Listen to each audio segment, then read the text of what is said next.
Sometimes life breaks you so completely that you forget what it feels like to believe in miracles. But when Jeremy Moller and his German shepherd Atlas found 7-year-old Emma Castillo alive in just 2 hours after police had been searching for 3 days, the entire town of Riverside Falls learned that sometimes the most unlikely heroes come with 4 paws and hearts that refuse to give up hope. Jeremy hadn't set out to be anyone's savior that cold October morning. He'd simply been a broken, single father trying to walk off another sleepless night, haunted by memories he couldn't escape and bills he couldn't pay. But what Atlas discovered, hidden beneath the old railway bridge, would transform Jeremy from the town's cautionary tale into the man who brought little Emma home when everyone else had given up. Before we dive into this incredible story, tell me in the comments where you're watching from and if you've ever had a moment where your dog seemed to know something you didn't. Because trust me, what you're about to hear will make you look at your 4-legged companions in a completely different light. Jeremy Moller hadn't always been the guy people crossed the street to avoid. Just 18 months earlier, he'd been Jeremy Moller, the fire captain, the man who ran into burning buildings when everyone else ran out. He'd had steady hands, a spotless record, and a wife who still believed in fairy tale endings after 8 years of marriage. Most importantly, he had Rebecca, beautiful, fierce Rebecca, who could calm his worst fears with a single touch and who made their small house on Maple Street feel like a kingdom. The warehouse fire that changed everything lasted 4 hours and 17 minutes. Rebecca had been working late at her accounting firm when the call came in about the Riverside Industrial Complex. What should have been a routine structure fire turned into a death trap when the building's illegal modifications caused a catastrophic collapse. Jeremy was inside when the roof came down, trying to reach 2 workers who were trapped in the back office. He survived. Rebecca didn't. She had been driving to the scene to bring coffee to the firefighters, a tradition she'd started during their first year together. The drunk driver who ran the red light killed her instantly, the state trooper had said, trying to offer comfort Jeremy couldn't accept. She was just trying to help, as if that somehow made the gaping hole in his chest hurt less. The grief came in waves that first year, each one threatening to pull Jeremy under completely. Some days he could function, get their 6-year-old son Tyler ready for school, pack his lunch with the crusts cut off just the way Rebecca used to do, even manage a smile when Tyler showed him his artwork.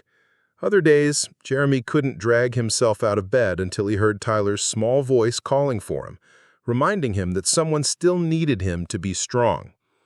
That's when the drinking started. Just a beer after Tyler went to bed, something to quiet the voices in his head that whispered he should have saved her, should have made her stay home that night, should have been a better husband. But 1 beer became 3, then 5, then whatever it took to make it through another night without Rebecca's laughter filling their empty house. Jeremy was functional at first, never drinking during his shifts, never in front of Tyler, but grief has a way of demanding more space, and eventually, even his ironclad rules began to bend. The morning he showed up to work with alcohol still on his breath was the morning Chief Rodriguez had to make the hardest decision of his career. 22 years of service, and it ended with a pink slip and a suggestion that Jeremy get help before he killed himself or someone else. That's when Tyler's maternal grandparents, Harold and Patricia Winters, swooped in with their custody petition. They had never approved of their daughter's choice to marry a working-class firefighter from the wrong side of town, but they'd tolerated Jeremy when Rebecca was alive. With her gone and Jeremy spiraling, they saw an opportunity to correct what they had always viewed as their daughter's biggest mistake. The court documents arrived on a Tuesday, delivered by a process server who couldn't meet Jeremy's eyes. Emergency custody modification pending a full hearing. The allegations were carefully worded but devastating. Alcohol dependency, inability to maintain employment, failure to provide adequate supervision for a minor child. Some of it was true, and that's what made it hurt the most. Jeremy had been surviving on odd jobs and unemployment benefits. The electricity had been shut off twice. He'd missed parent-teacher conferences because the fog of grief made him forget about everything except the basic mechanics of breathing. Tyler had started making his own breakfast because some mornings Jeremy simply couldn't function. But he loved his son. That had never been in question, not for a single moment. Tyler James Moller was 6 years old and possessed the kind of stubborn optimism that could break your heart if you weren't careful. He had Rebecca's bright blue eyes and Jeremy's determined chin, and he approached the world with a fearlessness that both terrified and amazed his father. Even after losing his mother, even during the months when Jeremy was more ghost than father, Tyler maintained an unshakable faith that everything would work out somehow. He'd started drawing pictures of their family, crayon sketches that showed the three of them together, always smiling, always holding hands. Sometimes he included Rebecca as an angel watching over them. Sometimes he drew their old life when they'd been whole. Jeremy kept every single drawing in a shoebox under his bed, each one a reminder of what he was fighting for. That's when Atlas came into their lives. The 3-year-old German Shepherd had belonged to Officer David Park, a canine handler who'd been killed in a car accident 6 months earlier. The department had been looking for someone to adopt the retired search and rescue dog, but most families weren't equipped to handle a working animal with specialized training and deep emotional scars from losing his partner. When the social worker assigned to their case suggested that a companion animal might help with Tyler's emotional stability after losing his mother, Jeremy had initially resisted. They could barely afford groceries, let alone a dog that probably ate more than they did. But something about Atlas's steady, intelligent gaze reminded Jeremy of the certainty he'd once felt about his ability to save people.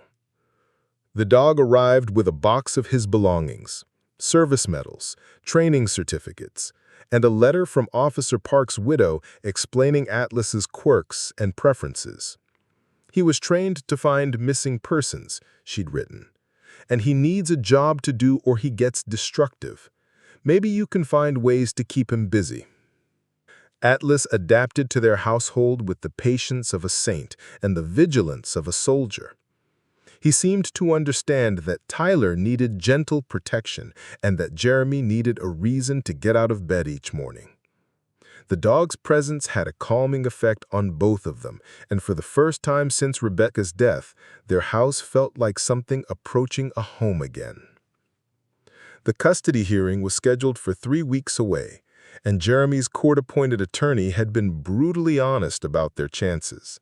The Winters had money, stability, and a compelling argument that Tyler deserved better than a father who was still learning how to be sober one day at a time. Jeremy's strongest defense was his love for his son, and as everyone kept reminding him, love alone wasn't always enough to win custody battles. That's why he was out walking Atlas at dawn on that October morning, trying to clear his head before another day of preparing for a fight he was likely to lose. He had no idea that in less than 2 hours, he and his dog would accomplish something that would change not just their own lives, but the life of a little girl whose family had almost given up hope. Sometimes the universe has a way of putting broken people exactly where they need to be to fix something that's been shattered. Sometimes the skills you think you've lost forever are just waiting for the right moment to save someone else's world. Preparing and narrating this story took us a lot of time, so if you are enjoying it, subscribe to our channel. It means a lot to us. Now back to the story. The people of Riverside Falls had long memories and short patience for second chances. Jeremy's fall of grace had been swift and public, documented in incident reports and whispered conversations at Murphy's Diner. The town that had once respected him as Captain Moller, the firefighter who'd saved the Henderson family from their burning farmhouse, now saw him as a cautionary tale about how grief could destroy even the strongest men. The local hardware store owner, Tom Brennan, had stopped offering Jeremy odd jobs after he'd shown up late one too many times.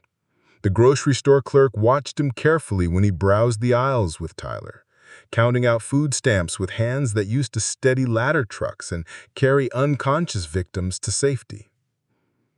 Even the mailman seemed to deliver his bills with a mixture of pity and disappointment, as if Jeremy's struggles were a personal affront to the natural order of things. Jeremy had become invisible in the way that broken people often do, noticed only when their presence made others uncomfortable.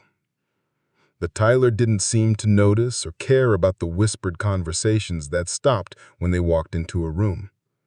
He still held his father's hand at the pharmacy, still asked him to check for monsters under his bed, still believed with absolute certainty that his daddy could fix anything that was wrong with the world. The transformation hadn't happened overnight.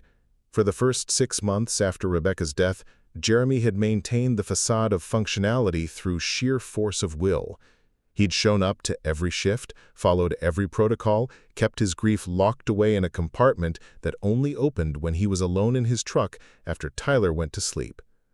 But trauma has a way of demanding acknowledgement, and Jeremy's careful control began to crack during the anniversary week of Rebecca's death. The department's mandatory counseling sessions felt like interrogations. The well-meaning casseroles from neighbors tasted like pity. Every sympathy card and "how are you holding up" felt like a reminder that he was supposed to be grateful just for surviving when the woman he loved hadn't been given that choice. The first time Jeremy took a drink during daylight hours, Tyler was at school and Jeremy was supposed to be job hunting. Instead, he'd found himself standing in their bedroom, holding one of Rebecca's sweaters and trying to remember what her laughs sounded like. The beer had been left over from a barbecue they'd hosted the summer before she died, back when they'd had friends and futures and the luxury of making plans. One beer became his daily ritual, then 2. Then, however many it took to stop seeing Rebecca's face every time he closed his eyes. The fire department had protocols for everything, including addiction among personnel. Chief Rodriguez had been Jeremy's mentor for over a decade, the man who'd promoted him to captain, who'd stood as best man at his wedding to Rebecca. When Rodriguez suspended Jeremy pending treatment, it wasn't vindictive, it was heartbroken. "You're killing yourself in slow motion," Rodriguez had said, his voice thick with emotion. "And worse, you're doing it in front of your son. Rebecca wouldn't want this for either of you." But Jeremy was past the point where Rebecca's hypothetical wishes could guide his decisions. Rebecca was gone, and every day he had to wake up and remember that fact felt like a fresh wound that refused to heal. The job market in Riverside Falls wasn't kind to disgraced firefighters with drinking problems. Jeremy picked up work where he could, painting houses, moving furniture, anything that paid cash and didn't require references from his former employer. The work was irregular and the pay was terrible, but it kept food on the table and the lights on most of the time. Tyler adapted to their new circumstances with the resilience that children somehow possess in the face of impossible situations. He learned to make peanut butter sandwiches when Jeremy couldn't get out of bed. He stopped asking when mommy was coming home and started asking if daddy was feeling sick again. He drew pictures of their family that always showed Jeremy smiling, even during the weeks when smiling felt like a physical impossibility. The custody petition from Harold and Patricia Winters had been inevitable, though Jeremy hadn't seen it coming until the process server knocked on his door. The Winters had tolerated their daughter's marriage to a firefighter because Rebecca had been happy, but they'd never hidden their belief that she could have done better. With Rebecca gone, they saw Tyler as their second chance to raise a child according to their standards. Their allegations weren't entirely false, which made them impossible to defend against. Jeremy had missed parent-teacher conferences. He had been drinking. The electricity had been shut off twice when he'd forgotten to pay bills that got lost in the chaos of his daily survival. Tyler had gone to school in clothes that weren't always clean because doing laundry had become one of those tasks that seemed insurmountable when getting through each hour felt like climbing a mountain. But Harold and Patricia Winters had never sat with Tyler during his nightmares about losing his mother.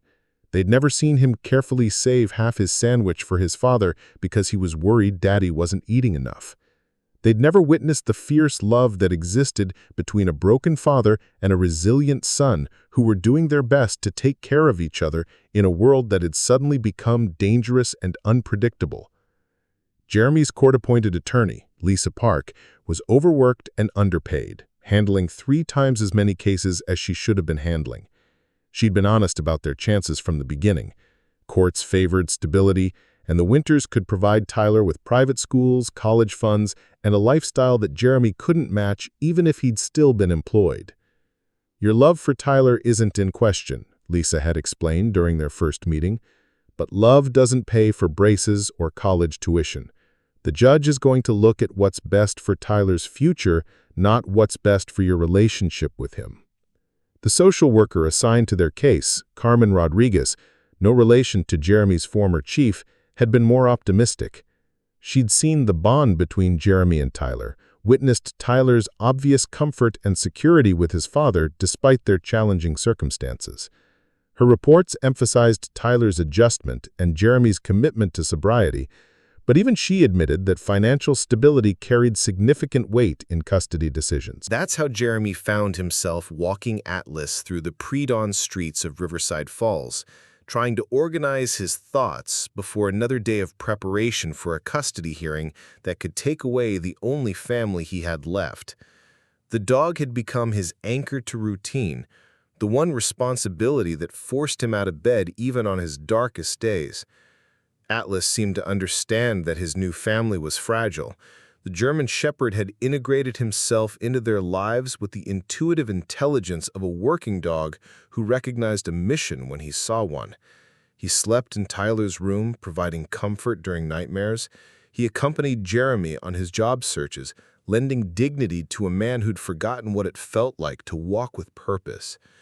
The irony wasn't lost on Jeremy that a search and rescue dog had ended up with a family that was desperately searching for a way to rescue themselves.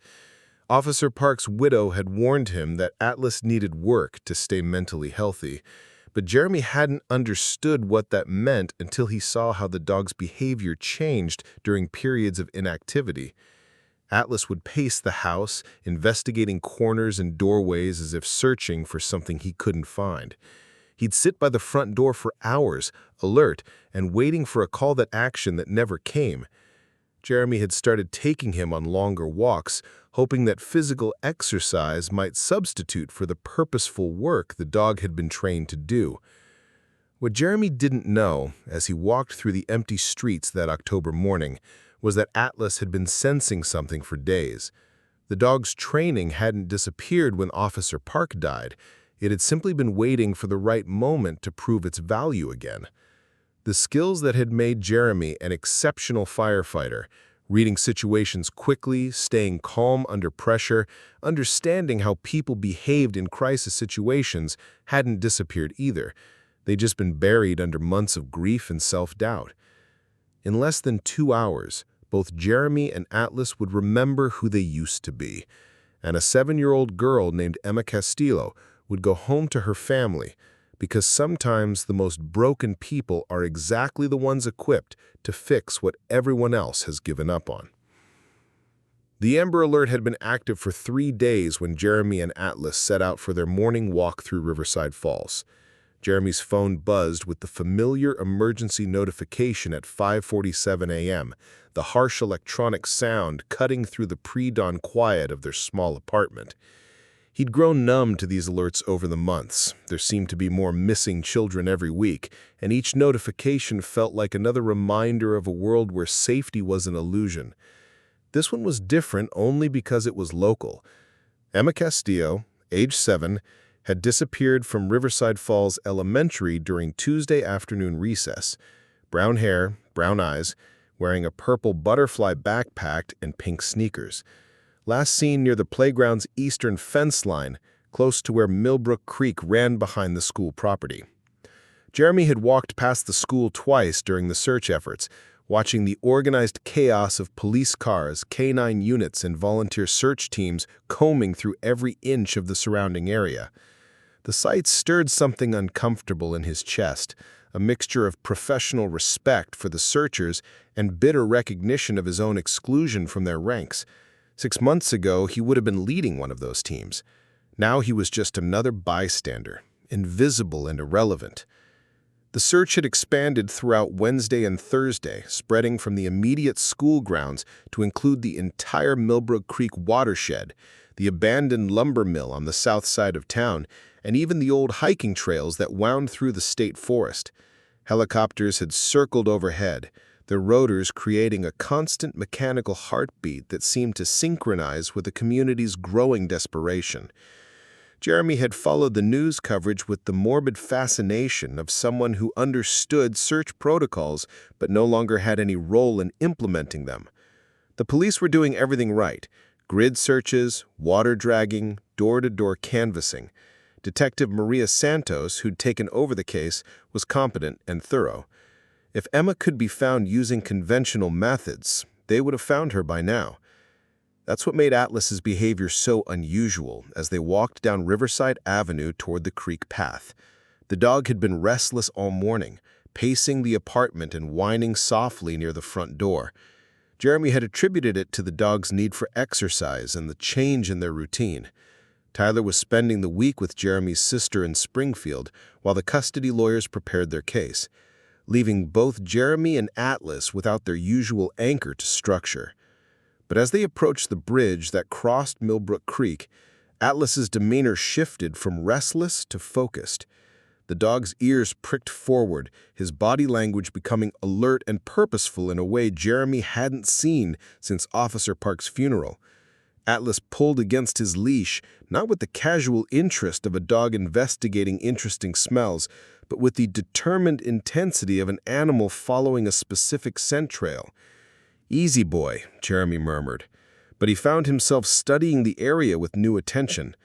The creek ran roughly parallel to the school property, separated by a quarter-mile of mixed woodland and overgrown fields. The police search teams had covered this area thoroughly on the first day, but Jeremy's firefighter training had taught him that initial searches could miss critical details, especially in terrain with heavy vegetation and multiple access points. Atlas was focused on something beyond the bridge, in the direction of the old railway embankment that ran along the creek's northern bank. The tracks had been abandoned for 15 years, ever since the lumber mill closed, but the raised earthwork remained, overgrown with blackberry bushes and volunteer trees that created perfect hiding spots for everything from homeless camps to teenage drinking parties. Jeremy had explored these areas during his own troubled youth, back when sneaking out to drink stolen beer under the railway bridge had felt like the height of rebellion. He knew there were concrete culverts under the embankment, drainage tunnels that connected to the storm sewer system running beneath downtown Riverside Falls. Some of the tunnels were large enough for a child to crawl through. Others were blocked by debris or metal grating installed to prevent access. The memory hit him suddenly, a conversation with Officer Park during one of their joint training exercises 2 years earlier. They'd been discussing search protocols for missing children, and Park had mentioned that Atlas was trained not just to find living victims, but to distinguish between recent and old scent trails.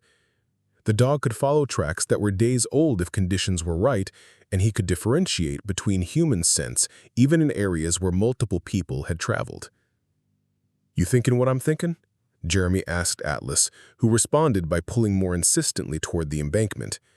For the first time in months, Jeremy felt the familiar surge of adrenaline that came with recognizing a pattern others had missed. The police search teams had focused on the immediate area around the school and the most obvious hiding places within a mile radius. They'd checked abandoned buildings, searched the creek banks, and interviewed every resident in the neighborhood.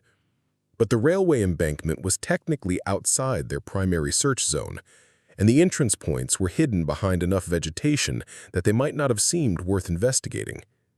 Jeremy's phone showed 6:23 a.m., still early enough that he wouldn't be interfering with official search operations, but late enough that if Atlas was onto something, they could alert the authorities immediately. The rational part of his mind warned him that he was probably chasing false hope, that a disgraced firefighter and his anxious dog were unlikely to accomplish what trained professionals had failed to achieve. But Atlas was exhibiting classic search behavior now, his nose working systematically, as he followed an invisible trail that seemed to lead directly toward the hidden spaces beneath the old railway bridge. Jeremy had seen this behavior during training exercises, the focused intensity of a working dog who'd locked on to his target. They left the paved path and pushed through the tall grass toward the embankment. Jeremy's boots squelched in the marshy ground near the creek bank, and thorns from the blackberry bushes caught at his jacket. Atlas navigated the terrain with the confidence of an animal following a definite route, pausing occasionally to verify his direction before continuing toward a section of the embankment where concrete abutments supported the old bridge structure. That's when Jeremy saw it, a small opening in the embankment wall, partially hidden by overgrown weeds and fallen branches. The entrance was maybe 3 feet high and barely 2 feet wide, the kind of space that an adult would have to crawl through, but a child could navigate more easily. Fresh scrape marks in the mud suggested recent passage, and when Jeremy knelt down to examine the ground more closely, he could make out the partial outline of a small sneaker print. Atlas was practically vibrating with excitement now, his training fully engaged as he recognized the scent signature he'd been following. The dog looked back at Jeremy with an expression that was unmistakably communicative. "This is it. This is where we need to go." Jeremy pulled out his phone to call Detective Santos, then hesitated. What if he was wrong? What if this was just another dead end that would waste valuable search resources and make him look like a delusional has-been trying to insert himself into an active investigation? The authorities had been searching for 3 days with sophisticated equipment and trained personnel. The idea that he and Atlas could succeed where they had failed seemed almost arrogant. But then he thought about Emma Castillo's parents, who'd been waiting for news for 72 hours. He thought about the search teams who were probably starting their 4th day with diminishing hope and increasing fatigue.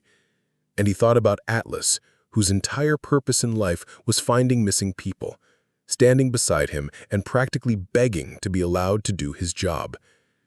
He made the call, but he also made a decision. While they waited for the authorities to respond, he and Atlas were going to follow this trail to wherever it led. Because sometimes the most important discoveries happen when broken people remember what they were meant to do. Detective Maria Santos answered her phone on the second ring, her voice carrying the exhaustion of someone who'd been running on coffee and determination for 3 straight days. Santos here. Detective, this is Jeremy Moller. I'm at the old railway bridge on Millbrook Creek, and I think I've found something related to the Castillo case. There was a pause.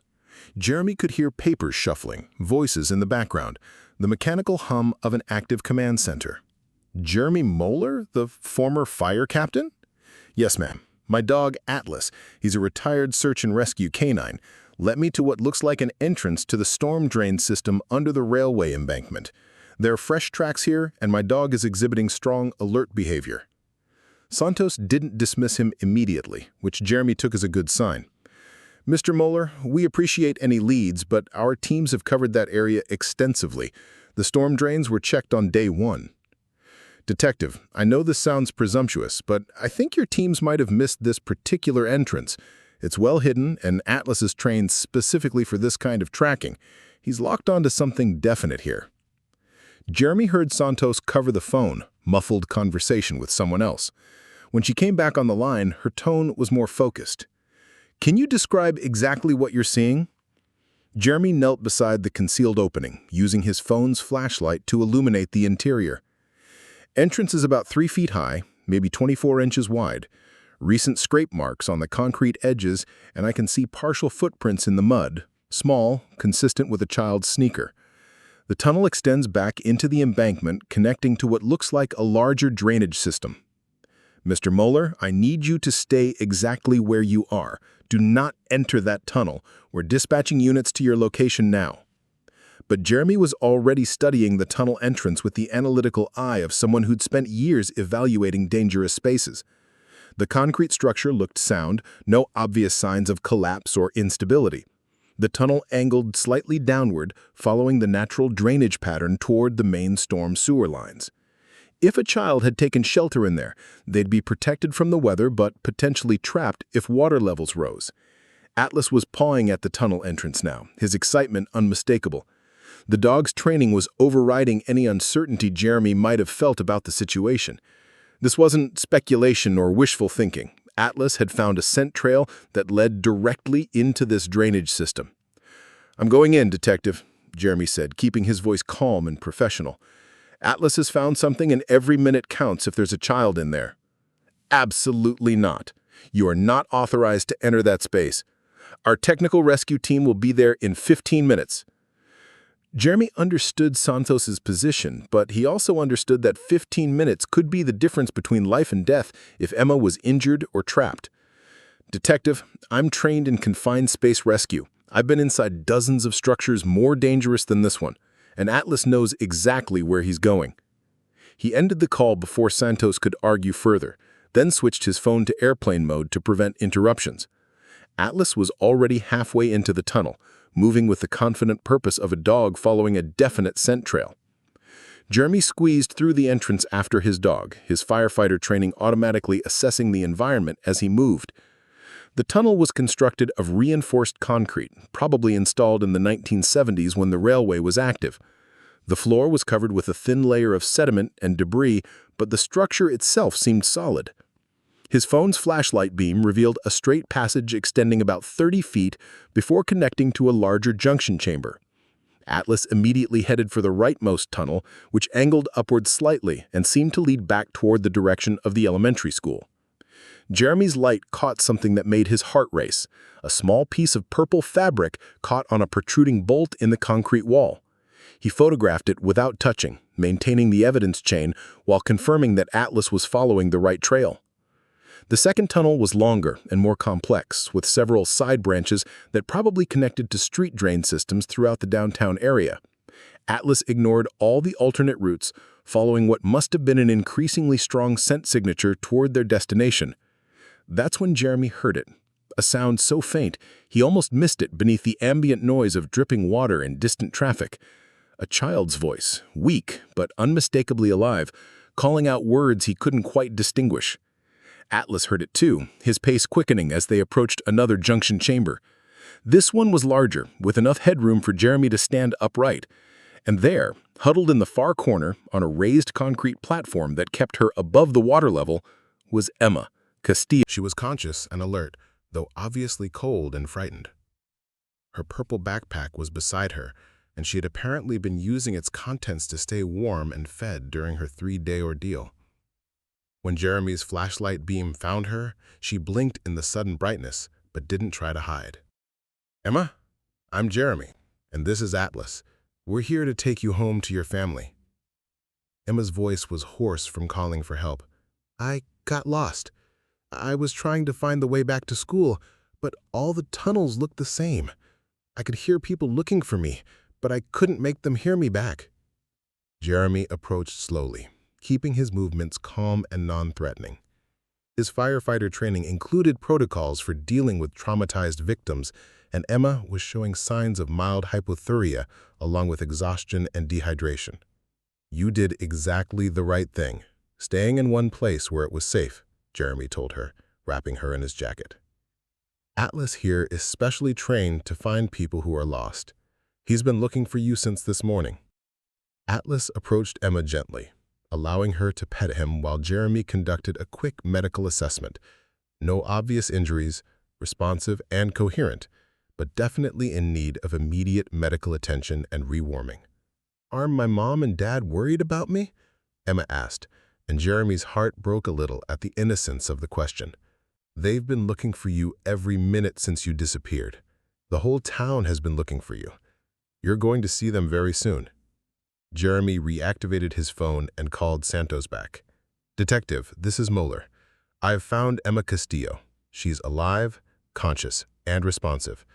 We're in the storm drain system approximately 200 yards northeast of the railway bridge entrance. She's been here for 3 days but appears to be in stable condition." The relief in Santos's voice was audible. "Outstanding work, Mr. Moller. Stay with her. Our technical rescue team is already en route to extract you both safely." As they waited for the rescue team, Jeremy sat with Emma in the drainage chamber, Atlas curled up beside her for warmth. For the first time in 18 months, Jeremy felt the familiar satisfaction of a successful rescue, the knowledge that his skills and experience had made a critical difference in someone else's life. Emma fell asleep against his shoulder while they waited, finally safe enough to rest after 3 days of fear and uncertainty. Jeremy listened to the sound of her steady breathing and realized that something fundamental had shifted inside him. The purpose he'd thought was lost forever had been waiting here in the darkness, ready to be rediscovered when someone needed it most. The Riverside Falls Community Center erupted in cheers when Detective Santos announced that Emma Castillo had been found alive. Jeremy stood at the edge of the crowd, still muddy from the drainage tunnels, watching as Emma's parents, Miguel and Rosa, collapsed into each other's arms with relief that seemed to physically lift the weight from their shoulders. The assembled volunteers who'd been searching for 3 days straight began embracing and crying and calling their own families to share the news. Jeremy tried to slip away quietly, but Detective Santos caught up to him in the parking lot. "Mr. Moller, I owe you an apology, and more than that, I owe you an explanation." Santos looked like she hadn't slept in days, which was probably accurate. Her uniform was wrinkled, her hair pulled back in a hasty ponytail, and her eyes held the particular exhaustion that comes from carrying the weight of a missing child case. "You don't owe me anything, Detective. I'm just glad Emma is safe. That's the thing, though. You found her in 2 hours in a location our teams had supposedly cleared. That doesn't happen by accident, and it's not the first time something like this has occurred in Riverside Falls." Santos pulled out a thick manila folder from her patrol car, the kind that gets heavy with accumulated paperwork and photocopied reports. "Over the past 5 years, we've had 7 missing children cases in this county. 4 of them involved extended searches that came up empty, only to have the children found later in locations that should have been obvious." Jeremy felt a familiar chill, the same instinct that had served him well during structure fires when something didn't feel right about a scene. What kind of locations? Places our search teams had supposedly checked thoroughly. Tommy Valdez, age 8, found after 4 days in an abandoned warehouse that 3 different canine units had cleared. Lily Brennan, age 6, discovered in a storm culvert 2 blocks from her house after a week-long search involving helicopters and dive teams. Marcus Reed, age 10, found in a tool shed behind his own elementary school after 5 days of community volunteers searching every building in a 2-mile radius. Santos spread the case files across the hood of her car, each one representing a family's nightmare and a community's desperate hope. The pattern didn't become obvious until Emma's case, because the finds were spread out over several years and handled by different investigating officers. But when I looked at all 7 cases together, something jumped out. Jeremy studied the files, his analytical training kicking in automatically.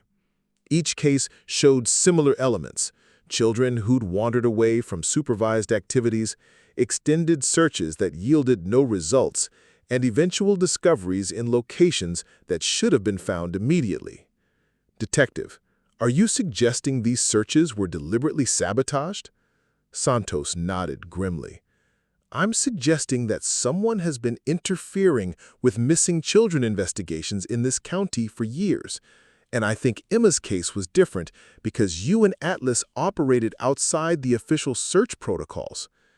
The implications hit Jeremy like a physical blow. "You're talking about corruption within your own department?" "Not necessarily my department, but definitely within the search and rescue infrastructure. Someone with access to search grid assignments, K9 deployment schedules, and volunteer coordination. Someone who could ensure that certain areas remained unchecked until—" Santos trailed off, unable to finish the thought. Jeremy understood what she couldn't say aloud. Until the children died from exposure, injury, or deliberate harm. Until missing children cases became body recovery operations instead of rescue missions. The other 3 cases, the ones where children were found quickly, all involved private citizens who operated independently of official search coordination. A hunter who ignored the search boundaries and found Sarah Martinez in an abandoned cabin? A jogger who discovered Kevin Walsh beside the river after police divers had supposedly checked that area? And now you and Atlas, finding Emma in drainage tunnels that were marked as cleared on day one. Santos pulled out a detailed map of Riverside Falls, marked with colored pins indicating search areas and discovery locations.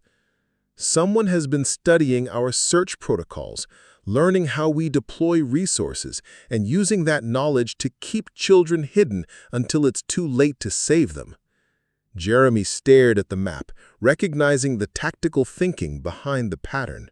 Whoever was responsible understood law enforcement procedures well enough to exploit their weaknesses.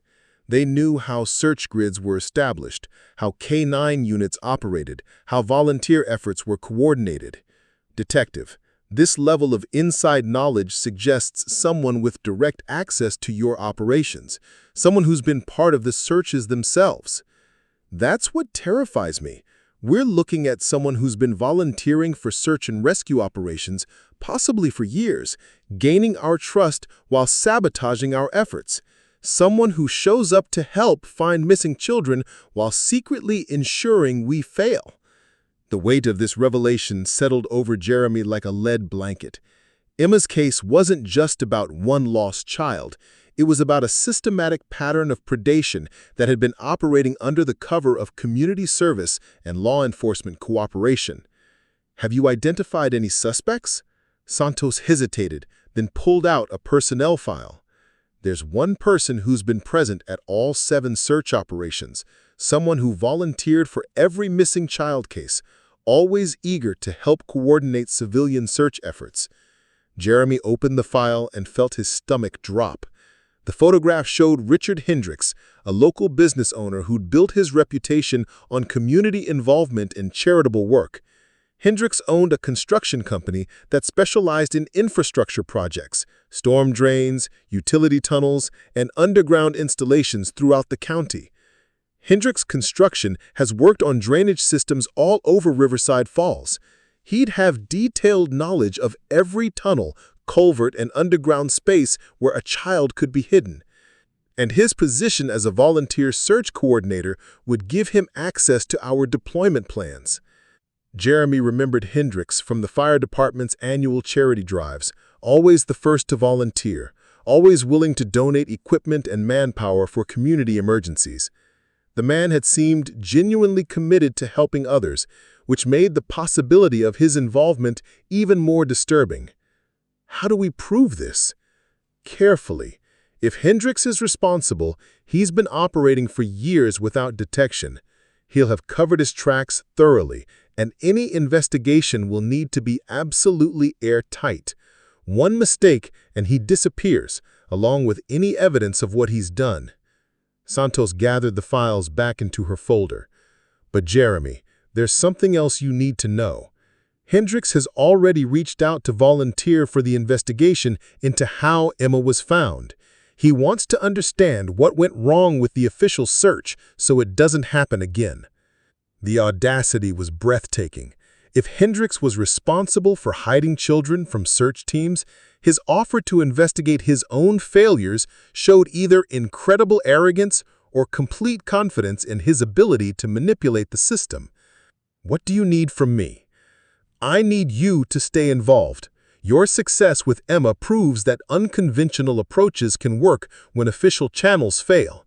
And I need someone I can trust completely. Someone who's outside the existing search and rescue network. Jeremy felt the familiar sensation of purpose crystallizing into action. For months, he'd been drifting without direction, convinced that his skills were no longer needed. But this case had shown him that everything he'd learned as a firefighter, reading scenes, understanding human behavior under stress, operating independently when necessary, was exactly what this situation demanded. Detective, if you're right about this pattern, there could be more children out there right now. Children who are hidden in places your official searches won't find them. Santos nodded grimly.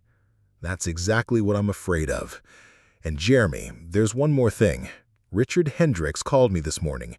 He wants to meet with you, personally, to congratulate you on finding Emma and to learn from your techniques." Jeremy felt Atlas shift beside him, the dog's posture becoming alert in that subtle way that indicated potential threat assessment. Even his canine partner seemed to understand that their success had attracted dangerous attention. "When does he want to meet?" "Tomorrow afternoon. He suggested meeting at his construction yard, where he can show you some of the tunnel systems he's built around town. He says it might help you understand how children could get lost in places that seem obvious to search." Jeremy looked down at Atlas, whose dark eyes seemed to hold the same determination that had driven them into the drainage tunnels that morning. They'd found Emma because they'd operated outside the system that was designed to fail. Now they had a chance to expose the person who'd been manipulating that system to hurt children. "Tell Hendricks I'll be there. But, Detective, we're going to need backup plans that he can't anticipate or sabotage. Because sometimes, the most dangerous monsters are the ones who volunteer to help hunt themselves." Tyler's voice cracked with excitement when he called Jeremy that evening from his aunt's house in Springfield. "Dad, I saw you on the news. They said you found a missing girl and that you're a hero." Jeremy pressed the phone closer to his ear, savoring the pride in his 6-year-old son's voice.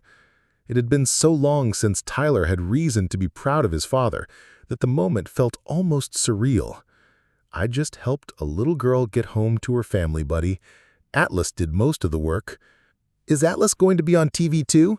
Can I tell my friends at school that my dad saves people?" The innocence of the question hit Jeremy harder than he'd expected. For months, Tyler had been fielding questions about why his daddy didn't work anymore, why they'd moved to a smaller apartment, why Grandma and Grandpa Winters said he might come live with them. Now, suddenly, Tyler had a story he could tell with pride instead of shame. "You can tell them whatever you want, Tyler. I love you, and I'll see you Sunday when Aunt Rachel brings you home." But as Jeremy hung up the phone, a cold dread settled in his stomach. Tyler would be coming home just as Jeremy was walking into what could be a dangerous confrontation with Richard Hendricks. If Santos was right about the construction company owner being responsible for systematically hiding missing children, then Jeremy had painted a target on himself and his family by succeeding where Hendricks had ensured others would fail. The custody hearing was scheduled for Monday morning, just 3 days away. Harold and Patricia Winters had built their case around Jeremy's instability and inability to provide for Tyler's future. But finding Emma had changed the narrative completely. Local news stations were calling him a hero. The mayor had issued a statement praising his quick thinking and community service. Detective Santos had formally commended his actions in her report. Jeremy's phone rang again, this time showing Harold Winters' number. He considered letting it go to voicemail, but curiosity won out. "Jeremy, this is Harold. Patricia and I have been watching the news coverage." Harold's voice carried a tone Jeremy had never heard before, something that might have been respect, or at least acknowledgement. "We want you to know that we're proud of what you did today. That little girl's family will be forever grateful." Jeremy waited for the other shoe to drop. The Winters never called just to offer praise. "However, we're also concerned about the attention this is bringing to Tyler. There are reporters calling our house, asking questions about our family situation. We think it might be better if Tyler stayed with us until the media attention dies down." There it was. Even Jeremy's moment of triumph was being twisted into ammunition for their custody case. "Harold, Tyler is my son. He'll be home Sunday as planned." "Be reasonable, Jeremy. You've gotten yourself involved in a police investigation that could potentially be dangerous. Is that really the environment you want Tyler exposed to?" The question struck too close to Jeremy's own fears. Harold was right about one thing. If Hendricks was as dangerous as Santos suspected, then Jeremy's involvement in exposing him could put Tyler at risk. But giving up custody now, even temporarily, would hand the Winters exactly what they've been fighting for in court. "I appreciate your concern, Harold, but my decisions about Tyler's safety are not your responsibility." "They will be on Monday morning, Jeremy. Our attorney believes today's events actually strengthen our case. You've demonstrated a pattern of putting yourself in dangerous situations without considering the impact on Tyler. What happens next time when you don't come home? Jeremy ended the call, but Harold's words echoed in his mind. What did happen next time? Jeremy had charged into those drainage tunnels without backup, driven by instinct and adrenaline rather than careful planning. If the situation had gone wrong, Tyler could have lost his father the same week he'd lost his mother's memory to a custody battle. Detective Santos arrived at Jeremy's apartment an hour later, carrying coffee and a grim expression. "We need to talk about tomorrow's meeting with Hendricks."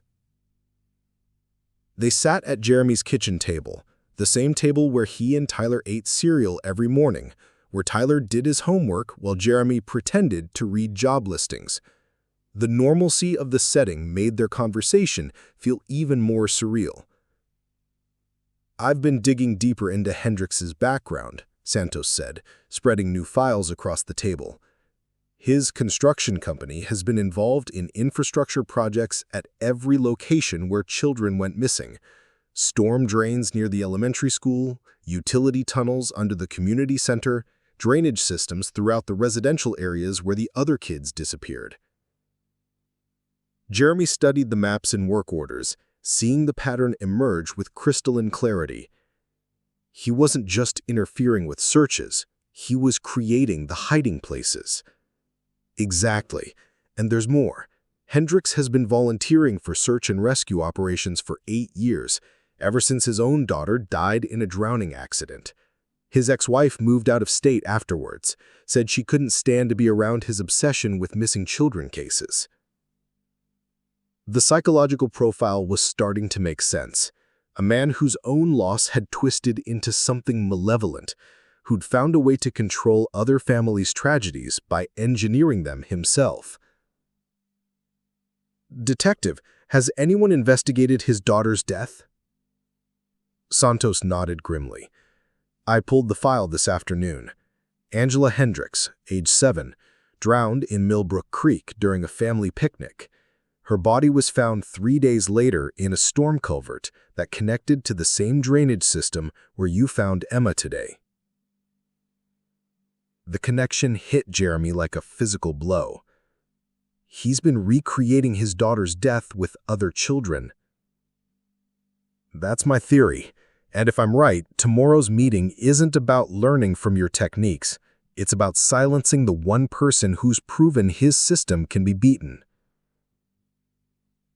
Jeremy felt the weight of decision pressing down on him. He could walk away, decline the meeting, let Santos and the FBI handle the investigation through official channels. Tyler would be safe, the custody hearing would proceed without complications, and Jeremy could return to the quiet anonymity he'd been living in for months. But walking away also meant leaving other children vulnerable to a predator who'd been operating with impunity for years. It meant accepting that his moment of purpose had just been that, a moment, rather than a return to the life he was meant to live. "What kind of backup can you provide without tipping him off?" Santos smiled for the first time since she'd arrived. "I was hoping you'd ask that. We'll have surveillance teams positioned around his construction yard, but they'll need to stay far enough away to avoid detection. You'll be wearing a wire, and Atlas will have a GPS tracker on his collar. If anything goes wrong, we can respond within 2 minutes. And if 2 minutes isn't fast enough? Then you'd better hope your firefighter training includes hand-to-hand combat techniques." Jeremy looked around his small apartment, taking in the pictures Tyler had drawn that covered the refrigerator, the couch where they watched cartoons together on Saturday mornings, the home they'd built together in the ruins of their old life. Tomorrow, he could lose all of this, but he could also help ensure that other families never had to experience what the Castillos had endured, what Tyler had endured when his mother died. His phone buzzed with a text message from an unknown number. "Looking forward to our meeting tomorrow. I have so much to show you about the tunnels under our town. Richard." The message felt like a threat disguised as enthusiasm. Hendricks wasn't just agreeing to meet, he was actively pursuing the encounter, which suggested confidence in his ability to control the outcome. Jeremy forwarded the message to Santos, who read it with increasing concern. "Jeremy, I think he knows we're on to him. This feels like he's setting a trap." "Then we'd better make sure we're setting a better one." Jeremy spent the rest of the evening writing a letter to Tyler, explaining how much he loved him and how proud he was to be his father. He didn't plan to need the letter, but firefighter training had taught him to prepare for worst-case scenarios. He sealed it in an envelope addressed to his sister, Rachel, with instructions to give it to Tyler only if something happened. Atlas seemed to sense the tension, staying closer to Jeremy than usual and alerting to every sound outside their apartment. The dog's training was telling him that they were moving toward danger, and his protective instincts were fully engaged. As Jeremy prepared for bed, he thought about the choice he'd made 18 months ago to survive Rebecca's death for Tyler's sake. Tomorrow, he'd be making a similar choice, to risk his life for the sake of children he'd never met, families he didn't know, and a community that had written him off as a failure. Sometimes, the most important decisions were the ones that could cost you everything you'd fought to rebuild. But sometimes, those were also the decisions that revealed who you really were underneath all the pain and doubt. Jeremy set his alarm for dawn. Tomorrow would determine whether he was still the man Rebecca had fallen in love with, the father Tyler deserved, and the protector other children needed. Atlas curled up beside his bed, a guardian ready for whatever dawn would bring. Hendricks' construction occupied a sprawling compound on the industrial side of Riverside Falls, surrounded by chain-link fencing and security cameras that tracked Jeremy's approach with mechanical precision. The main building was a converted warehouse filled with heavy equipment, concrete pipes, and the industrial smell of diesel fuel and wet cement. Richard Hendricks emerged from the office trailer as Jeremy and Atlas climbed out of his truck, greeting them with a kind of enthusiastic smile that made Jeremy's skin crawl. Jeremy, the man of the hour. Hendricks was shorter than Jeremy had expected, maybe 5'8", with graying hair and the soft build of someone who'd transitioned from physical labor to management. But his eyes held an intensity that seemed disproportionate to his casual demeanor. "And this must be the famous Atlas. What a beautiful animal." Atlas remained close to Jeremy's side, his body language neutral but alert. The dog's training was keeping him calm, but Jeremy could sense the tension in his partner's posture. Something about this place, or this man, was triggering Atlas's protective instincts. "Thank you for agreeing to meet with me," Jeremy said, keeping his voice level and professional. "Detective Santos mentioned you had some insights about the drainage systems around town." Hendricks' smile widened, but it never reached his eyes. "Oh, I have much more than insights. I built most of these systems myself over the past 15 years. Every tunnel, every culvert, every underground passage in Riverside Falls has my signature on it somewhere." He gestured for Jeremy to follow him toward a series of concrete structures behind the main building. "You see, when my daughter Angela died, I became obsessed with understanding how water moves through our community, how a child could disappear into these systems and become so difficult to find." Jeremy noticed that Hendricks spoke about his daughter's death with clinical detachment, as if discussing a technical problem rather than personal tragedy. The lack of emotional resonance was disturbing, especially given what Detective Santos had discovered about the circumstances. "I'm sorry for your loss. That must have been devastating." "Devastating, yes, but also educational." He stopped beside a scale model of Riverside Falls drainage infrastructure, with miniature buildings and topographical details. Red pins marked locations where children had gone missing, while blue pins indicated where they'd been found. Jeremy recognized the pattern immediately. The discovery locations were consistently far from the search areas that would have been prioritized using standard protocols. "This is impressive work," Jeremy said, studying the model more closely. "You've mapped every possible hiding place in the county." "Every single one, and I've tested them all personally. I know exactly how long a child can survive in each location, what kind of supplies they'd need, how their voices would carry if they called for help."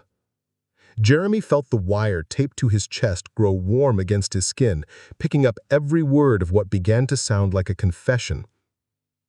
"Tested them how?" Hendricks looked at him sharply, and for a moment Jeremy thought he'd pushed too hard. But then the older man's expression relaxed back into that unsettling smile. "Simulations, of course.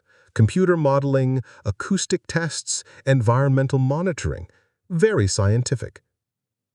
He paused, watching Jeremy's reaction. "Although I did spend quite a bit of time in the tunnels myself, trying to understand what Angela experienced in her final hours." They walked deeper into the compound, past storage areas filled with construction materials and specialized equipment. Jeremy noticed that many of the tools were designed for underground work: tunnel boring equipment, confined space safety gear, ventilation systems that could maintain air quality in sealed environments. "Jeremy, can I ask you something personal?" Hendricks stopped beside a concrete structure that looked like the entrance to a storm drain. "What drove you to enter those tunnels yesterday when trained professionals had declared the area clear?" The question felt like a test, and Jeremy sensed that his answer would determine how the rest of this encounter unfolded. "My dog was following a scent trail that your search teams had missed. I trusted his training over their assumptions." "Exactly!" Hendricks clapped his hands together with genuine excitement. "You understood that sometimes the official methods are wrong. Sometimes you have to think like the victim, not like the searcher." Hendricks produced a key and unlocked a heavy metal door set into the concrete structure. Beyond it, Jeremy could see a tunnel entrance that led down into darkness. "I want to show you something that will change how you think about missing children cases." Atlas began to whine softly, his ears flattening against his head. The dog's reaction was unmistakable. Whatever lay beyond that door represented danger. Jeremy's firefighter instincts were screaming the same warning, but backing out now would end any chance of gathering evidence against Hendricks. "What's down there?" "A perfect replica of the drainage system where you found Emma yesterday. I built it as a training facility to help search teams understand how children behave when they're lost and frightened." Hendricks gestured toward the tunnel entrance. "Would you like to see how Emma spent her 3 days underground?" Jeremy felt sweat beading on his forehead despite the cool autumn air. This was the moment Santos had warned him about, when Hendricks would try to isolate him in a controlled environment where the construction company owner held every advantage. "I appreciate the offer, but I should probably get back soon. My son Tyler is coming home this afternoon."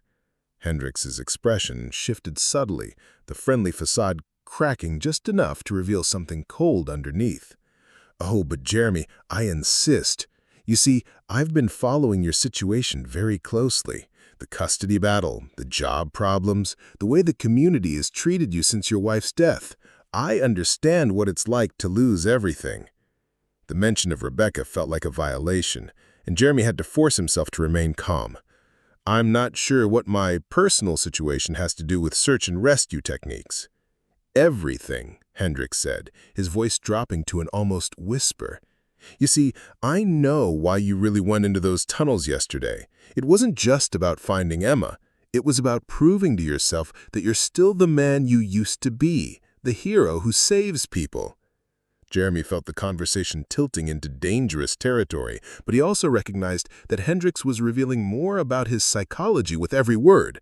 The wire was capturing everything, building a case that could put this man away permanently. "What are you really trying to tell me, Richard?" Hendricks smiled again, but this time there was nothing friendly about it. I'm trying to tell you that heroism is a trap, Jeremy. The need to save people becomes an addiction, and eventually you'll do anything to feed that addiction, even create situations where people need saving. The admission hung in the air between them like a physical presence. Hendricks had just confessed to manufacturing missing children cases to satisfy his own psychological needs. Jeremy's mind raced through the implications. How many children had suffered or died to feed this man's twisted sense of purpose? You created the situations where children went missing. I created opportunities for heroes to emerge. Unfortunately, most of the searchers proved inadequate to the challenge. But you're different. You found Emma when everyone else failed. You have potential. Jeremy realized with growing horror what Hendricks was proposing. The man didn't see him as a threat to be eliminated. He saw him as a potential partner in his sick game. You want me to help you. I want to offer you a choice, Jeremy. You can walk away from here and return to your quiet life of failure and custody battles, or you can join me in doing the work that really matters, creating opportunities for ordinary people to become heroes. Atlas was pulling against his leash now, every instant telling him to get Jeremy away from this place. But Jeremy knew that walking away meant leaving other children vulnerable to Hendricks's manipulations. It meant accepting that evil could operate with impunity as long as it wore the mask of community service. And if I refuse your offer? Hendricks's smile disappeared entirely. Then you'll have a tragic accident in my training tunnel, and little Tyler will grow up wondering why his father abandoned him just when they were starting to rebuild their relationship. The threat to Tyler crystallized his resolve. This wasn't just about exposing Hendricks anymore. It was about protecting his son from a predator who'd been studying their family for months, waiting for the right opportunity to strike. Show me the tunnel, Richard. Show me how you've been training your heroes. Jeremy followed Hendricks into the darkness, Atlas reluctantly trailing behind them. The tunnel was exactly as Hendricks had described, a perfect replica of the drainage system where Emma had been hidden. But as they moved deeper underground, Jeremy began to notice details that Hendricks hadn't mentioned. Fresh scratches on the concrete walls, child-sized handprints in the dried mud, the faint smell of fear and desperation that no amount of cleaning could completely eliminate. This wasn't a training facility. This was where Hendricks brought the children before moving them to their final hiding places. This was where he broke their spirits before setting them loose in the maze of tunnels he'd designed to be unsearchable. Jeremy realized he was walking through a chamber of horrors disguised as a rescue training facility. And somewhere in the darkness ahead, he suspected he was about to discover that Richard Hendricks's crimes were far worse than anyone had imagined. The tunnel stretched deeper than Jeremy had expected, leading them through a maze of interconnected chambers that Hendricks had clearly designed with predatory precision.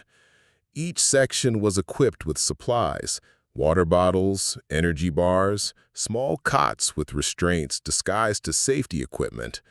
This wasn't just a training facility or even a holding area. This was a systematic operation designed to keep children alive and compliant, while Hendricks manipulated the search efforts above ground. You see, Jeremy, the key to a successful rescue is timing, Hendricks explained as they walked, his voice echoing off the concrete walls. Find them too quickly, and people assume it was luck. Take too long, and they die before the hero can emerge. But 3 to 4 days? That's the perfect window for maximum emotional impact. Jeremy's mind reeled as he processed the clinical calculation behind Hendricks's words. This man had been timing children's suffering to maximize the traumatic effect of their eventual discovery. The children who hadn't been found in time hadn't died by accident. They'd been sacrificed when Hendricks decided their cases weren't producing the right kind of hero story. Atlas had been growing increasingly agitated as they moved deeper into the tunnel system. The dog's training was telling him that this was a crime scene, that human suffering had occurred here recently and repeatedly. When they reached the final chamber, Atlas stopped completely and began barking, not the alert bark of a search dog, but the aggressive warning bark of a protector identifying a threat. That's when Jeremy saw them. In the far corner of the chamber, partially hidden behind a false wall, were personal belongings from children who had never made it home. Small backpacks, shoes, toys, each item carefully preserved and labeled with dates spanning the past 5 years. Hendricks had been keeping trophies, documenting his victims with the methodical precision of someone who viewed child murder as a form of performance art. "These are from the children who didn't survive," Jeremy said, his voice barely above a whisper. Hendricks nodded without any visible emotion. "Not everyone can be saved, Jeremy. Some heroes fail their tests. Some children serve a different purpose in the larger story." The casual way he spoke about dead children triggered something primal in Jeremy's psyche. All the grief he'd carried since Rebecca's death, all the guilt about not being able to save her, all the fear about losing Tyler. It crystallized into a focused rage that burned away every trace of doubt about what needed to happen next. "You sick bastard," Jeremy said, his firefighter training taking over as he assessed the tactical situation. They were 40 feet underground in a confined space with limited exits. Hendricks was blocking the main tunnel, but Jeremy had noticed secondary passages that might lead to other access points. Atlas was positioned between Jeremy and the evidence wall, ready to attack on command. Hendricks pulled a pistol from his jacket, holding it with the casual familiarity of someone who'd used it before. "I was hoping you'd understand the vision, Jeremy. We could have done beautiful work together, but I see you're going to be disappointingly conventional about this." Jeremy raised his hand slowly, buying time while his mind raced through options. The wire hidden under his shirt was still transmitting, which meant Santos and her team knew where he was and what Hendricks had admitted to. But the tunnel system was designed to block radio signals, and the backup teams were positioned too far away to reach them quickly. "Richard, you don't have to do this. We can work together, but not like this. There has to be a better way to help children." "Help them?" Hendricks laughed, a sound devoid of any warmth or sanity. "Jeremy, I am helping them. I'm giving their lives meaning, purpose. Instead of growing up to be ordinary, forgotten people, they become part of something larger. They become the reason heroes exist." Jeremy realized that Hendricks genuinely believed his own twisted logic. In his mind, he wasn't a child killer. He was a creator of meaning, someone who transformed random tragedy into purposeful narrative. The delusion was so complete that reasoning with him was impossible. That's when Atlas made his move. The German Shepherd had been trained for exactly this kind of situation, protecting his handler from armed threats in confined spaces. Without waiting for a command, Atlas launched himself at Hendricks with the speed and precision of a military working dog engaging an enemy combatant. Hendricks fired, but the shot went wide as 90 pounds of trained attack dog collided with his chest. The two of them went down hard, the gun clattering across the concrete floor as Atlas used his teeth and body weight to pin the older man. Jeremy dove for the weapon, his hands closing around the grip just as Hendricks managed to throw Atlas off and scrambled toward one of the secondary tunnels. But Jeremy's firefighter training had included tactical scenarios, and his body remembered how to move in crisis situations, even after months of inactivity and self-doubt. "Stop right there, Richard." Hendricks turned back with blood running down his face from Atlas's attack, his eyes wild with the desperate fury of someone whose carefully constructed world was collapsing. "You don't understand what you're destroying, Jeremy. Without people like me, there are no heroes. Without tragedy, there's no meaning. Without people like you, there's no need for heroes." Jeremy kept the gun trained on Hendricks, while Atlas maintained his aggressive posture, ready to attack again if necessary.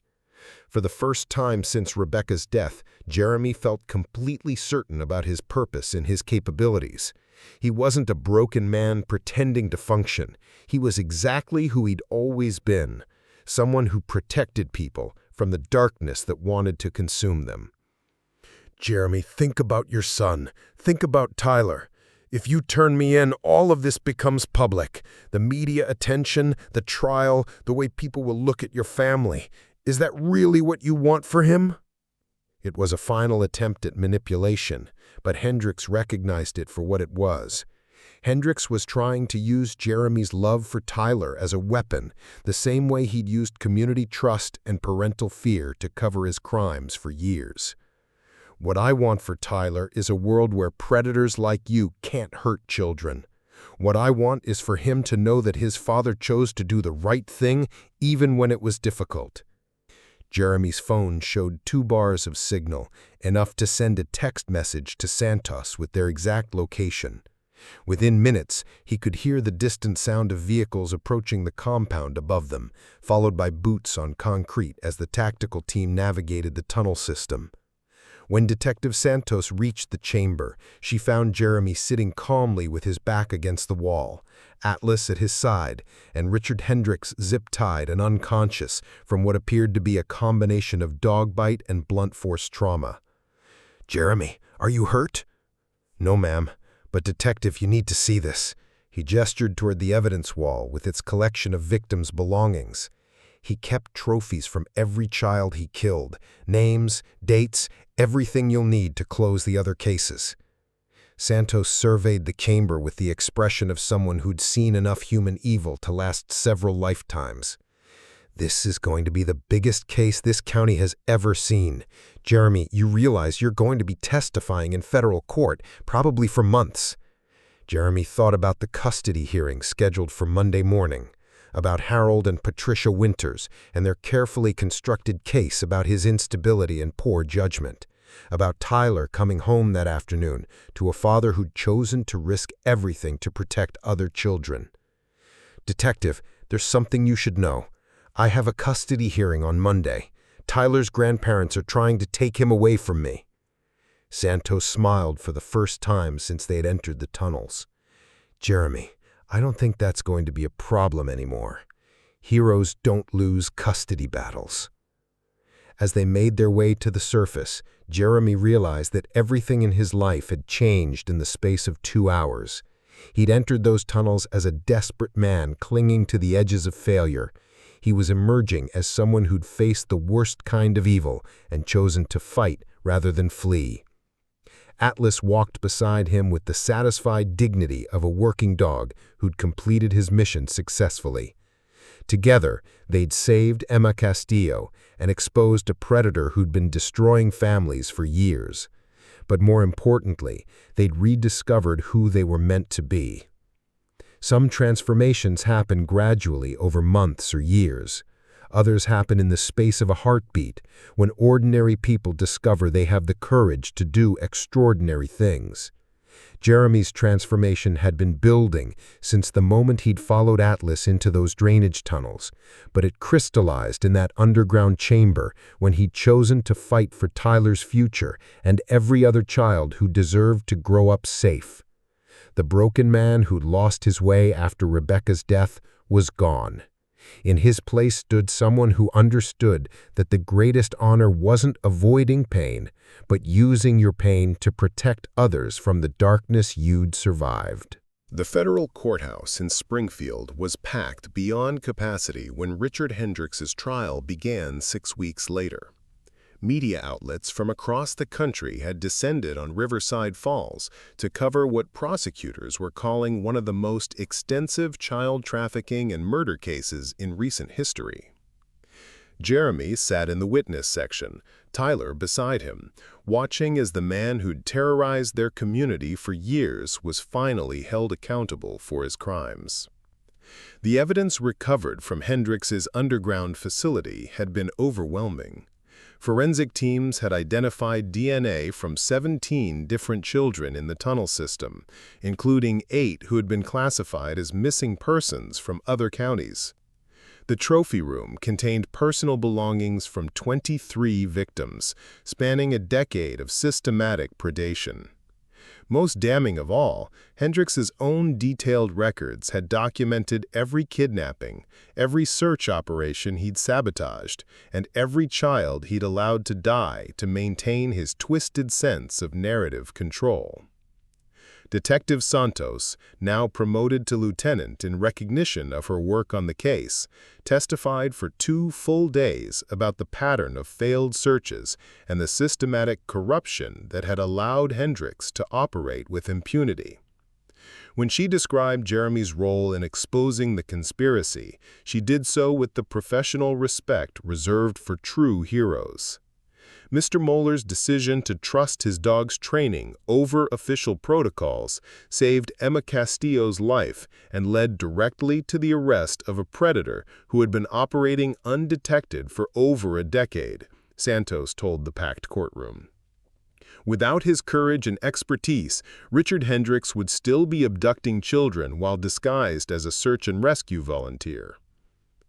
Jeremy's own testimony lasted 3 hours, during which he walked the jury through every detail of finding Emma and the subsequent confrontation with Hendrix in the underground facility. The prosecutor, a federal attorney named David Park, no relation to Atlas's former handler, focused on Jeremy's professional qualifications and the chain of decisions that had led to Hendrix's capture. Mr. Moller, when you entered those tunnels against Detective Santos's direct orders, what were you thinking? Jeremy looked across the courtroom at Tyler, who was listening intently despite being excused from the more graphic portions of the testimony. I was thinking that every minute could be the difference between life and death for a 7-year-old girl, and I was thinking that sometimes doing the right thing means taking personal risks to protect people who can't protect themselves. The defense attorney, a high-priced lawyer from Boston who'd been hired by Hendrix's family, attempted to portray Jeremy as a vigilante who'd compromised the official investigation through reckless behavior. But the strategy backfired when Atlas was brought into the courtroom to demonstrate his search capabilities. The German Shepherd's disciplined performance and obvious intelligence made it clear that Jeremy's decision to follow his dog's alerts had been based on professional expertise, not desperate impulse. Tyler had been fascinated by the legal proceedings, asking Jeremy endless questions about how courts worked and why it was taking so long to punish the bad man who'd hurt children. Jeremy answered every question honestly, explaining that justice required careful attention to evidence and procedure, even when dealing with obvious guilt. "Daddy, are you famous now?" Tyler asked during a lunch break, pointing to the news crews that followed them everywhere they went. "I'm not famous, buddy. I just did what anyone would do to help a little girl get home safely." But Tyler was right about the attention. Jeremy's story had captured national imagination in a way that surprised everyone involved. Here was a man who'd lost everything, his wife, his job, his standing in the community, but had found redemption by saving a child when trained professionals had failed. The narrative was irresistible to media outlets and the public alike. The custody hearing that once terrified Jeremy became a formality. Harold and Patricia Winters withdrew their petition 3 days after Hendrix's arrest, when it became clear that fighting a national hero for custody of his son would generate nothing but negative publicity for their family. They issued a statement through their attorney expressing pride in Jeremy's actions and support for his role as Tyler's father. More importantly, Jeremy had received job offers from fire departments across the country, along with consulting opportunities with federal law enforcement agencies that specialized in missing persons cases. The mayor of Riverside Falls had personally apologized for the community's treatment of Jeremy during his difficult period and offered him a position as head of the town's new Emergency Response Coordination Unit. But the most significant change had been in Jeremy himself. The broken man who'd struggled to get out of bed each morning was gone, replaced by someone who understood that his painful experiences had equipped him to help others facing similar crises. He'd started a non-profit organization called the Atlas Foundation, which trained retired military and emergency services personnel to assist in missing persons investigations using unconventional methods that complemented official search protocols. The Foundation's first success had come just 2 weeks after Hendrix's arrest, when a former Navy SEAL named Marcus Rodriguez had used Jeremy's techniques to find a missing teenager in Colorado. The boy had been hidden in an abandoned mine shaft that search teams had overlooked, and he had been rescued alive after 4 days, thanks to methods that prioritized intuition and animal intelligence over grid search procedures. Emma Castillo had become something of a local celebrity herself, speaking to school groups about safety and resilience. Her parents, Miguel and Rosa, had become close friends with Jeremy and Tyler, bonding over the shared experience of nearly losing everything before discovering that hope could survive even the darkest circumstances. "Mr. Jeremy saved my life," Emma told a reporter during one interview. But he said Atlas was the real hero because dogs know things that people can't see.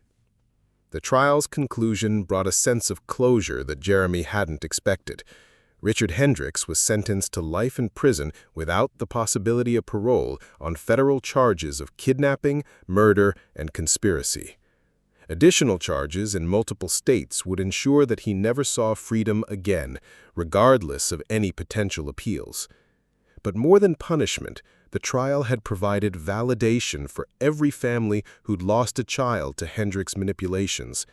The parents of Angela Morrison, David Valdez, Lily Brennan, and 14 other victims finally had answers about what had happened to their children and why the search efforts had failed so systematically.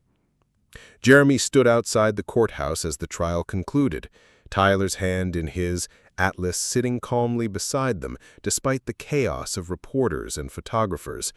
For the first time since Rebecca's death, Jeremy felt like he could see a clear path forward, not just for himself, but for the community that had rejected him and then embraced him as a hero. Detective Santos approached them as they prepared to leave, carrying a small box wrapped in brown paper. "Jeremy, this came to the station addressed to you. It's from Angela Hendrix's mother." Jeremy opened the package to find a silver locket containing a picture of a 7-year-old girl with bright eyes and a fearless smile. The accompanying letter was brief but heartfelt. "Thank you for making sure no other family has to wonder what happened to their child. Angela would be proud that her father's crimes led to someone like you protecting other children. Please keep this as a reminder that good can come from even the darkest evil." Jeremy closed the locket and put it in his pocket, next to the small notebook where he kept Tyler's drawings and Emma's thank you letters. Some treasures were worth carrying forever, not because they were valuable, but because they reminded you who you were meant to be. The Atlas Foundation would grow to become a nationally recognized organization that revolutionized missing persons investigations. Jeremy would consult on hundreds of cases over the following years, helping to find dozens of children who might otherwise have been lost forever. Tyler would grow up knowing that his father was a man who'd chosen to fight against the darkness rather than surrender to it. But all of that was still in the future. For now, Jeremy was content to walk to his truck with his son and his dog, heading home to the life they'd rebuilt together from the wreckage of unimaginable loss. Some victories were measured in headlines and awards, but the most important ones were measured in the simple act of a family staying together despite everything the world had thrown at them. 2 years later, Jeremy stood in the memorial garden that had been built where Hendrix Construction once operated, watching Tyler play with Atlas among the flowering trees planted in honor of the 17 children whose lives had been stolen by Richard Hendrix. The city had transformed the site from a place of horror into something beautiful, a testament to the community's determination to honor victims rather than perpetuate trauma. The Atlas Foundation had grown beyond Jeremy's wildest expectations, with offices in 12 states and a success rate that had caught the attention of federal law enforcement agencies worldwide. They'd recovered 83 missing children in their first 18 months of operation, using methods that combined traditional search techniques with the kind of intuitive approaches that had led Jeremy to Emma Castillo. Each success story represented a family reunited, a community healed, and proof that broken people could indeed fix broken systems. Tyler, now 8 years old, had adapted to his father's celebrity status with the resilience that seemed to define the Moller family. He'd started a program at his elementary school teaching other children about safety and emergency preparedness, using Atlas as his co-instructor. The German Shepherd had become something of a mascot for the foundation, appearing at schools and community events to demonstrate search techniques and provide comfort to children who'd experienced trauma. "Dad, Mrs. Santos called while you were in the meeting," Tyler announced, running over with Atlas beside him. Detective Santos, now Lieutenant Santos, had become a regular fixture in their lives, coordinating between the foundation and law enforcement agencies across the region. "She said they found the missing boy in Oregon using your techniques." I felt the familiar surge of satisfaction that came with successful rescues, but it was tempered now by professional calm rather than desperate relief. The foundation had developed protocols that made their interventions more systematic and effective, reducing the emotional roller coaster that characterized their early cases. "That's number 84. I made a mental note to call the Oregon team and offer follow-up support for the family. "Alice, you hear that? Another successful mission." The dog's tail wagged with what I chose to interpret as pride, although Atlas had long since transcended the need for human validation. At 5 years old, the German Shepherd had become legendary in search and rescue circles, with handlers from around the country requesting training from the dog who'd exposed the Hendricks conspiracy. Jeremy's phone buzzed with a text from Emma Castillo, now 9 years old and thriving in 4th grade. She sent regular updates about her life, maintaining the connection they'd forged in those dark tunnels 2 years earlier. Today's message included a picture of her science fair project about underground water systems, accompanied by the note, "Mr. Jeremy, I'm studying drainage systems so I can help kids who get lost like I did." The ripple effects of their story continued to spread in ways Jeremy had never anticipated. Emma's family had started a non-profit organization focused on teaching children about environmental safety and emergency preparedness. Miguel Castillo had been elected to the city council on a platform of improving infrastructure and child safety measures. Rosa Castillo had returned to school to become a licensed social worker, specializing in trauma counseling for missing children cases. But perhaps the most meaningful development had been the arrival of Marcus Torres, a retired Marine who'd lost his own daughter to a kidnapping case that had never been solved. Marcus had read about the Atlas Foundation and a veterans magazine, and driven from Texas to Riverside Falls to volunteer his services. His military background and personal experience with loss made him an ideal addition to their team, and he'd quickly become Jeremy's closest partner in developing new search protocols. "Jeremy, we need to talk about the expansion proposal," Marcus said, approaching with a folder of documents. The foundation had been invited to establish a training center at the Federal Law Enforcement Training Centers in Georgia, a recognition that would formalize their methods as part of official curriculum for missing persons investigators. "Good timing or bad timing?" Jeremy asked, recognizing the weight of decision in Marcus's expression. "Both. The federal contract would give us resources to train hundreds of investigators every year, but it also means spending less time in the field doing actual rescues." Jeremy understood the dilemma. The foundation had always balanced direct intervention with broader education, but federal partnership would shift them toward becoming primarily an academic institution rather than an active rescue organization. It was the difference between saving individual children and creating systems that could save thousands of children over time. "What does your gut tell you?" Marcus smiled, an expression Jeremy had learned to trust over their months of partnership. "My gut tells me that Atlas didn't find Emma Castillo so we could spend our lives sitting in classrooms teaching theory. He found her so we could keep finding others."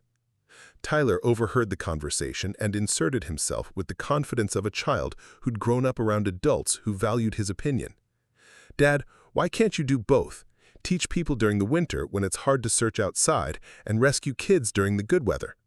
The simplicity of Tyler's suggestion highlighted something Jeremy had been struggling to articulate. The foundation didn't have to choose between education and action. They could create a model that emphasized both, using their field successes to inform their teaching and their teaching to improve their field effectiveness. "Tyler, that's actually brilliant," Jeremy said, ruffling his son's hair. "We could do intensive training programs during off-season months and maintain our rapid response teams for active cases year-round." Jeremy's phone rang with a call from Detective Santos, and he answered it with the mixture of anticipation and readiness that had become automatic whenever law enforcement contacted the Foundation. "Jeremy, we have a situation in Northern California. 3 children missing from a summer camp, been searching for 6 hours with no results. Local authorities are requesting Foundation assistance." Jeremy looked around the memorial garden, taking in the peaceful scene of families enjoying a sunny afternoon in a place that had once been a chamber of horrors. 2 years ago, he was a broken man walking his dog through empty streets, convinced that his life held no purpose beyond basic survival. Now he was someone who received calls from across the country when children needed rescuing. "Atlas, you ready to go to work?" Jeremy asked, though Atlas was already moving toward the parking lot where their equipment truck was parked. Some routines became so natural they felt like instinct. Tyler gave his father a hug that conveyed both love and understanding. At 8 years old, he'd learned to accept that his dad's work sometimes required sudden departures and dangerous situations, but he'd also learned to trust that Jeremy would always come home. The Foundation had become their extended family, providing Tyler with dozens of honorary aunts and uncles who would protect him while Jeremy was in the field. "Bring them home safe, Dad," using the phrase that had become their standard goodbye, "and tell Atlas I'll have his favorite treats ready when you get back." Jeremy climbed into the truck with Atlas beside him, feeling the familiar surge of purpose that accompanied every new case. The GPS showed Northern California as a 7-hour drive, which meant we'd arrive just as search operations were transitioning from daylight to nighttime protocols. Perfect timing for unconventional approaches that worked when standard methods failed. As they drove north through the mountains, Jeremy reflected on the journey that had brought him to this moment. 2 years ago, a broken leash had led him and Atlas into a drainage tunnel where they'd found Emma Castillo. That rescue had revealed a conspiracy, exposed a predator, and launched a foundation that had revolutionized missing persons investigations across the country. But more than professional success, that moment had taught Jeremy something fundamental about purpose and resilience. Rebecca's death had broken him, but it also prepared him to understand the desperation of other parents facing unimaginable loss.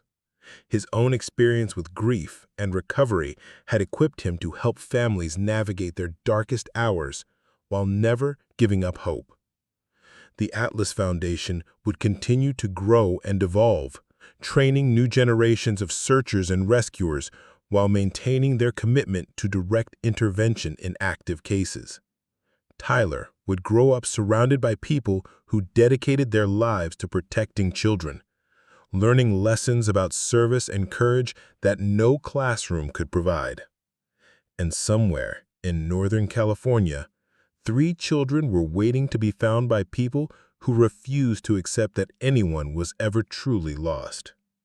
Jeremy reached over to scratch Atlas behind the ears, grateful for the partnership that had saved his life as much as it had saved others.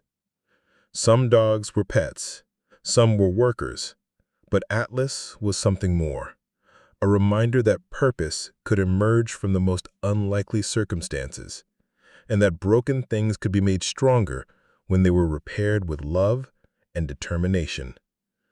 "Ready for another adventure, partner?" Jeremy asked, though Atlas was already focused on the road ahead, alert and ready for whatever mission waited for them in the darkness. Because some callings were worth a lifetime of service, and some bonds between man and dog were strong enough to light the way home for children who had lost all hope of ever seeing their families again. Up next, you've got 2 more standout stories right on your screen. If this one hits the mark, you won't want to pass these up. Just click and check them out. And don't forget to like, subscribe, and turn on the notification bell so you don't miss any upload from us.